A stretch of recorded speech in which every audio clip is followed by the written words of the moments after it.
Sefer Devarim, Parshat Nitzavim, on choosing life. The most memorable part of Parshat Nitzavim comes at its conclusion, in which Moshe gives the people, who at this point must think they're surely ready to enter the promised land, a sobering but hopeful message. He tells them, I call heaven and earth to witness against you this day. I have put before you life and death, blessing and curse. Choose life if you and your offspring would live by loving the Lord your God, heeding God's commands, and holding fast to God. For thereby you shall have life and shall long endure upon the soil that the Lord swore to your fathers, Abraham, Yitzchak, and Yaakov, to give to them. This passage is a doorway to two key themes of Tanakh, free choice and the affirmation of life. And it is from here that Judaism solidifies the concept of bechira chofshit, or free will. We all know from experience that, of course, there are aspects of our lives in which our choices are limited by the cards we're dealt. We are in many ways beholden to our DNA, our early childhood experiences, the socialization we undergo, the political and technological factors around us, and of course, our socioeconomic status, race, and gender. Nonetheless, the Torah also makes sure we know that we are free. Despite all that is outside of our control, we are responsible for the choices we make. In the Torah's framework, this is fundamentally about choosing between right and wrong. Our options are clearly laid out, and we must make a binary choice.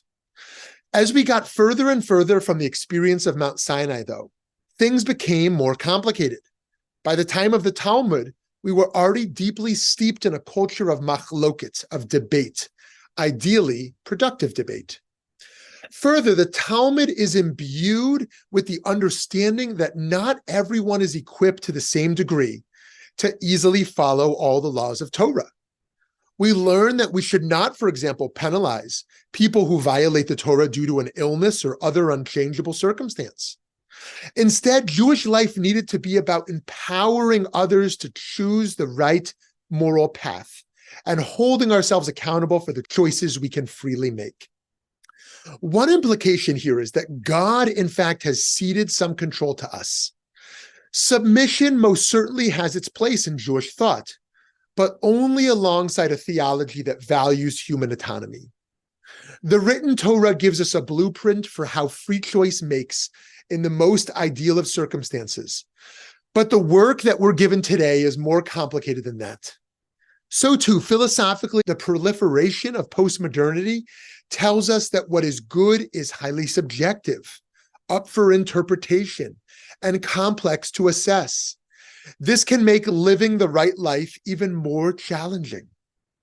According to the 20th century Rabbi Eliyahu Eliezer Dessler, we can't control everything in our lives. Rather, free choice is like a battlefield. One is only truly free to fight the battle one is in right now. You can only fight in one place at a time. He writes, with each good choice successfully carried out, the person rises higher in spiritual level. That is, things that were previously in the line of battle are now in the area controlled by the Yetzer HaTov. And actions done in that area can be undertaken without struggle and without bechira. And so in the other direction, going into the Yetzer Hara pushes back the frontier of the good. And an act which previously cost one a struggle with one's conscience will now be done without bechira at all. To Dessler, the tasks that are easy for you are morally insignificant. And at the same time, you cannot be held responsible for moral challenges you're not ready for. Your job is only to take on the challenge you're immediately confronted with. A slightly different approach comes from Rabbi Kalonymus Kalman Shapira, known as the Eish Kodesh. In his instructional work, Chavas HaTalmidim, he explained that while we do have free will, it often takes a great deal of introspection and character development to put oneself above the temptation toward transgression and reliably choose the right path. He believed that through prayer and study, one can transform into a holier person, which causes one to revile moral violations and be more committed to a truer and more just life. Therefore, we must do the work of becoming better people, people with calibrated moral compasses to keep us on track.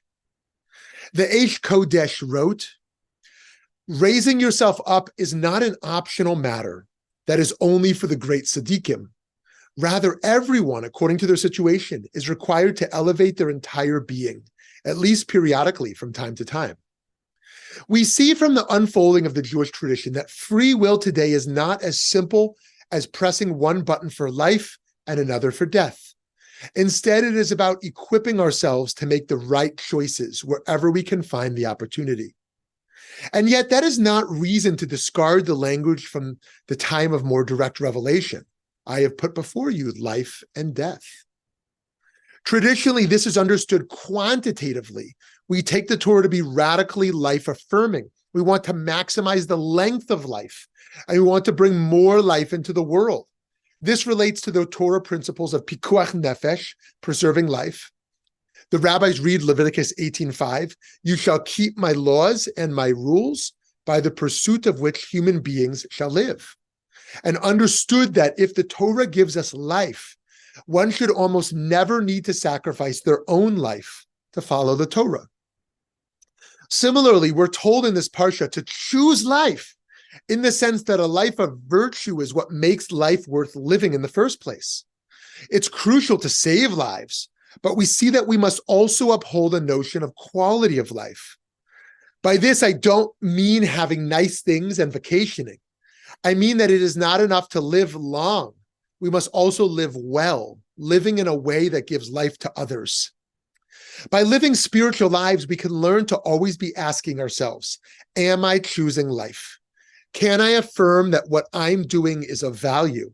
Am I walking with integrity and pursuing the good rather than simply seeking what is fleeting?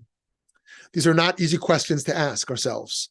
But in a time in which we don't have Moses to tell us exactly how to live, this self-accounting is indispensable. In our time, not only do we need to choose life, we also are tasked with determining what that process specifically entails. We don't just need to make moral choices, we need to use ancient wisdom and teach ourselves how. Friends, since this is a double Parsha, we're now going to discuss Parshat Vayeilech on living without regrets. In Parshat Vayeilech, we come closer to the end of the Torah and to the end of Moshe's life. In Devarim 31, Deuteronomy 31, our teacher is explicitly told that his time is limited. We read, the Lord said to Moshe, the time is drawing near for you to die. Call Joshua and present yourselves in the tent of meeting, that I may instruct him. As we see throughout the Torah, Moshe is a thoroughly human character. So it only makes sense that he must contend with this universal human phenomenon of knowing his days are numbered, his mortality. With this heads up from God, he is, so to speak, being told it's time to check into hospice. In this way, Moshe's experience should be deeply relatable to us, as we too know that there are preparations we must make before leaving this life. We might need to plan charitable donations and estate gifts, make known our intentions about organ donation, prepare medical and burial instructions for family members, have passwords and codes together so everything can be accessed, or write an ethical will outlining a healthy continuation of our life's spiritual work. However, unlike Moshe, we are typically not given a divine warning that our death is about to arrive. To deal with this, we receive wisdom from Pirkei Avot, from Rabbi Eliezer, who says, repent one day before your death. Everyone who reads this must be thinking, how will I know when it's one day before my death? Consequently, we learn that we must turn toward our best and truest selves every single day, as if it is our last. We learn there's no guarantee that we will have ample time to straighten out our most beloved relationships. We also learn daily we need to take account for the status of our moral mission in the world. This can humble us, making us realize as individuals that we're limited in the impact we can make. But it can also embolden us, forcing us to realize that every day is a fleeting opportunity to make our work in the world matter. It can teach us to not be consumed with the petty. It can teach us to live in a way that if we are, God forbid, confronted with a premature, grim prognosis, we'll have lived with fewer regrets. with less dread about how we spent our time scrolling through Twitter or surfing the TV channels for content that does not lastingly make us whole. Though our influence will be finite, you'll have lived knowing that you made a unique impact that only you could have made. In the next chapter of Pirkei Avot, we read about our limited and humbling chance to make a difference in the world. Kavya ben Mahalo said, "Mark well 3 things, and you will not come into the power of sin.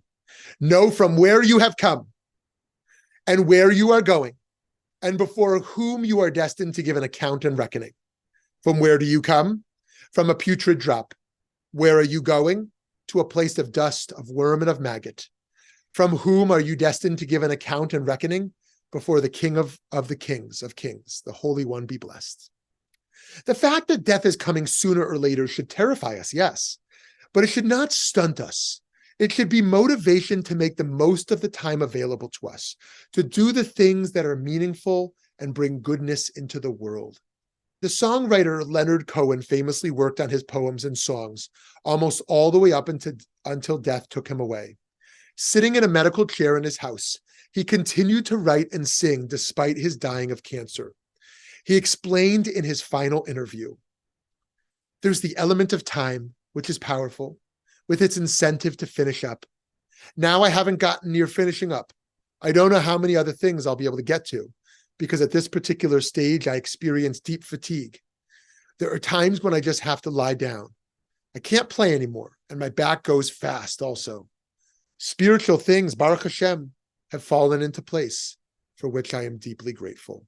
And the work that Leonard Cohen did in this time, which was largely about his own death, would be remembered by Rabbi Jonathan Sacks of blessed memory, who as his most meaningful. Shortly after Cohen's death, Rabbi Sacks would say, "This last song he left us, You Want It Darker, is the most Jewish one he ever wrote. It contains the Kaddish, the Jewish prayer for the dead, and the chorus 3 times repeats the word Hineni, here I am, the famous words of Avraham and indeed of Yaakov and Moshe to God. When God calls, we reply, Hineni, here I am."